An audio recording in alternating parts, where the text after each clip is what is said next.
Okay, let me go back to Joshua Wyeth's account. He said, "We came to a sudden determination to make sure work of it by throwing it all overboard. We agreed in order, as much as we might prevent ourselves from being discovered, to wear ragged clothes and disfigure ourselves as much as possible.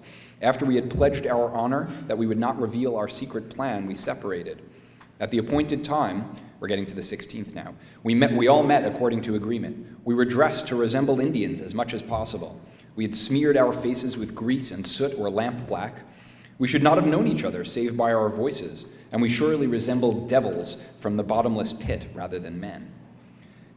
So they then placed sentries on the wharves and on the ships, and the men went down to Griffin's Wharf and proceeded readily to business. They boarded the ships, demanded that the captain open the hatchways. They grabbed hoisting tackle and ropes. Some of the men jumped into the hold and passed the tea chests to the tackle.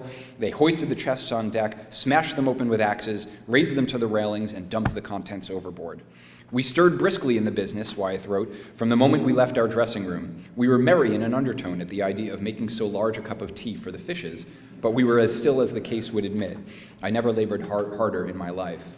The job took 2 or 3 hours, and when it was done, the men had dumped 46 tons of tea into the Boston harbor, when a ton of tea, just to give you an idea of how valuable this was, could buy you Paul Revere's house in the North End. So if you picture the price of a house in the North End and multiply that by 46 times, that's about the value of what they destroyed. The shipment was later claimed to be 9,600 British pounds sterling.